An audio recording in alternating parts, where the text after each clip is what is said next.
Twilight Gets a Puppy. By TDR. Chapter 3. Ain't Nothing But a Hound Dog. Cadence sighed softly as she lifted a hoof to knock on the door. The mare quickly checked her mane and then her bag for the third time since making it to the doorstep. The new foal sitter brought a couple of things with her based on her aunt's suggestions that would hopefully make the night go smoother. Some books for Twilight, a chew toy or three for Ross, and some shiny things for Spike. She also had some of her own homework to complete, and a new light novel she had picked up to entertain herself once the three of them were asleep. She had prepared as best as she could for this end. While she wasn't expecting much trouble, she was still ready for something to happen. She had dealt with fillies before and even a few diamond dog pups, so those two were of little worry to her. However, the dragon was new, and it concerned her, but she hopefully had prepared enough for him too. Really, that preparation was mostly fireproofing spells, to be honest. She really wished her aunt wasn't so busy though. She could have used more information on the three of them. As the door opened before her, she nearly had a panic attack, though that was stopped by the shock of one of her classmates being the one who answered the door. "I got it, Ma." Shining Armor hollered back into the house before turning to look, winding up almost nose to nose with the stunned Cadence. Cadence blinked her lavender eyes. Shining's blue ones blinked in return before both of them turned bright red as they quickly stepped back. Cadence was the first to recover, taking note of the awkward unicorn colt before her, with his unkempt blue mane, white coat, and a rather large pair of saddlebags nearly spilling over with books of some kind. Hello. I'm Cadence, the foal sitter Princess Celestia suggested. Cadence offered. "Oh, right, yeah, I knew that. I mean, I knew you were Cadence, not the sitter, though I figured that. I mean," Shining stammered. "I kinda expected someone like Miss Peace Lily again, but the lack of chainmail should have given that away. Not that you look bad, I mean." "Shining. Is that the sitter?" a voice hollered from within the house. Shining rolled his eyes before turning back to the room behind him. "Yeah, Ma." Shining called back, his voice cracking a little as he does so. "Tell her to wait in the living room and get going to your little game thing, or that one stinky friend of yours is gonna get mad at you for being late." Twilight Velvet called out. "Also, don't yell in the house. Ma. That was one time when Gaffer forgot to take a shower." "Never mind." Shining sighed, turning red as he remembered Cadence was still standing there. "Ahem. Anyway, like she said, just take a left in the hall here and that's the living room. Twilight's in her room with Ross and Spike. Bit of a warning, Ross is teething, so watch your legs and tail until he gets to know you." "I'll keep that in mind." Cadence nodded. "Right. I'm off then. Have fun. Be careful. And other stuff." "Yeah." Shining muttered, seeming to curse himself as he slumped before dashing off into the street red as a cherry. Cadence frowned briefly, wondering why her aunt forgot to tell her that Twilight Velvet and Nightlight had 4 children and one of them went to her school. She briefly considered that her aunt was trying to play matchmaker again before dismissing it as she likely just forgot, since she wouldn't need to sit Shining. He was cute, sure, but still too young for her. Besides, she was the one supposed to play matchmaker. Cadence trotted into the hall, closing the door behind her, doing her best to put Shining out of her mind as she moved into the living room and took a glance around. The first thing she noticed were the large number of family pictures scattered everywhere, most of them focused on Twilight, with almost as many focused on a large blue-gray furred puppy and a small purple and green dragon. There were a few of a younger Shining Armor too, though as cute as he was, it paled in comparison to the other three. The second thing she noticed were the amount of bookshelves that filled the living room. She had seen libraries with less stock. The books were in alphabetical order, though there didn't seem to be any sort of specific type. Foal's books were mixed in with juvenile novels. Higher magic theory books sat next to baby's first readers. Perhaps she should introduce Twilight to the Dewey system. She glanced back into the hall and noticed a few more bookshelves further down under the stairs and saw even more at the top of the stairs. The 3 books she brought for Twilight seemed woefully inadequate in the face of this library.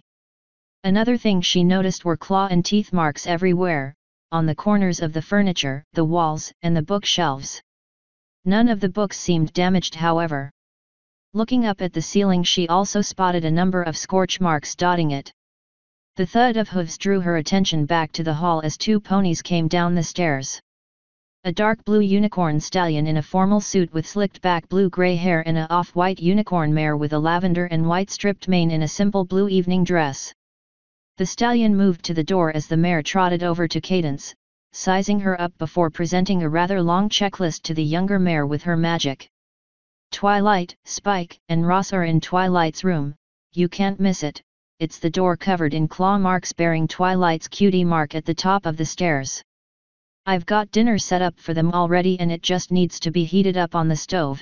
Afterwards they will need a bath, especially Ross.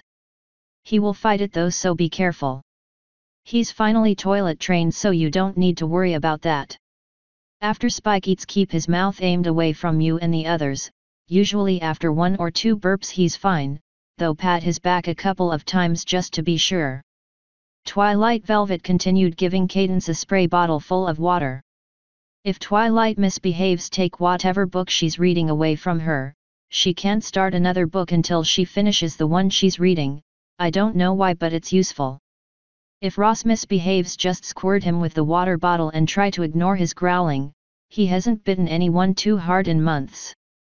Bedtime is at 8 o'clock no matter what she tells you. Shining will be gone all night, but we will be back around 9. There's an emergency scroll to contact us and another one to contact Princess Celestia if things get too bad, on the kitchen counter by the fridge. I suggest sending for the princess first, as she can probably just pop in here and Twilight will listen to her without argument. Ross has a strange fascination with chewing on her hoof guards, so that will usually stop him doing whatever he's doing as well. Make sure to use the scroll only if it is necessary." The last sitter called Princess Celestia because Twilight accidentally set her tail on fire. "Honestly, we have running water for a reason." "Wait, what about Spike?" Cadence questioned. Twilight Velvet smirked a little at that. "Aside from the fire breath, he's a perfect little angel. At least for a few more years." Twilight's at the age where she questions everything and thinks she knows better than anyone else. Don't talk to her like she's a foal and she'll listen a bit better. Ross acts like a badly trained puppy, even though he knows better. Still, the faster you get on Twilight's good side, the faster you'll be on Ross's good side. The unicorn mare looked up at the ceiling and shouted. "Twilight! Your sitter Cadence is here. Don't you want to come say hello?" After a moment of silence, Nightlight finally spoke.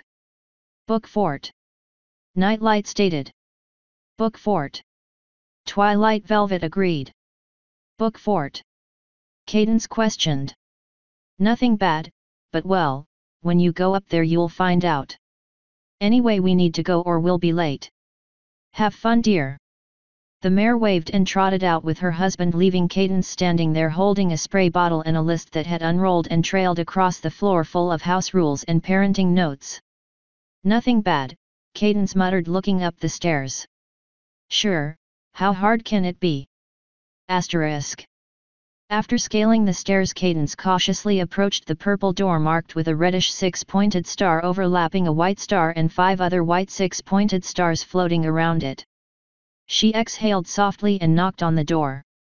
"Twilight, it's Cadence, your sitter. I'm coming in to meet you." Cadence called out, opening the door and poked her head in. Inside was a rather sizable bedroom, one that might have once been the house's master bedroom, with numerous bookshelves along the walls. A few posters hung on the walls over a desk and the bed, mostly of cute bears and rabbits, and one of Princess Celestia raising the sun during one of the sun celebrations. That one was autographed and framed. An elevated bed was in one corner with a blanket jumbled on top of it with Twilight's cutie mark on it. Under the raised bed she saw a large basket with some pillows and another blanket in it. At the end of the bed there was a corner of the room without any bookcases, posters, or anything else but a small crib with a few stuffed animals and a blanket in it, all of them easily detected as being heavily enchanted. What was odd was none of the shelves had any books on them. All of the books were on the floor. Not scattered about, mind you, but set in a way to resemble walls and parapets. Towering spires of books reaching taller than Cadence was with little bookmark flags on pencil poles at the top of the spires. There was a blanket underneath it with books positioned in such a way that it looked like the land around a castle, complete with a moat filled with those little building blocks that everyone hated to step on. A particularly large book was being held up against the front like a drawbridge with rubber bands. Sitting on top of this castle was a chubby little purple and green scaled lizard. His wide green eyes stared at her as he giggled. A tall cone hat with a gauzy bit of cloth dangling from the tip sat on his head. Cadence was quite sure that the frilly pink dress he was wearing was probably Twilight's. Still, to see a baby dragon dressed like a storybook princess was more than enough to make her smile. Her ears perked as she heard a half bark from inside the book fort. Looking back to it, she saw the drawbridge lower and a dark blue furred puppy tumble out. He looked up at her with amber eyes, then back to the open drawbridge with a light growl. Cadence blinked as she noted that the puppy was wearing a cloth knight's helm that his head barely fit into and a suit of armor made of tinfoil. The canine didn't seem happy about it or her, and he growled at Cadence before a shushing noise from inside the fort silenced him. Trotting out of the fort next was a purple filly. Well, it was supposed to be a purple filly. She was dressed in what Cadence assumed was last year's nightmare night costume of a bright blue dragon. Only the head, however, as the tail and wings fell off as soon as she made it out through the door, though she didn't seem to notice. The little unicorn's face was visible in the dragon costume's mouth. "Grar, I am Spike," the knot dragon spoke. "Feed me cookies or I blow fire, rar." Woof, the knight noted. "What? What do you mean she's not buying it?" "I'm totally convincing, I practiced my rars and everything." "You are clearly not selling it," the knot dragon stated. "Rough," the knight questioned. "You're shiny. Shining armor. Get it?" Woof, the knight agreed, his tail wagging, knocking off bits of his armor. "Then who is this up here?" Cadence asked, picking up the giggling baby dragon in her magic. "Princess Twilight Sparkle," exclaimed the knot dragon.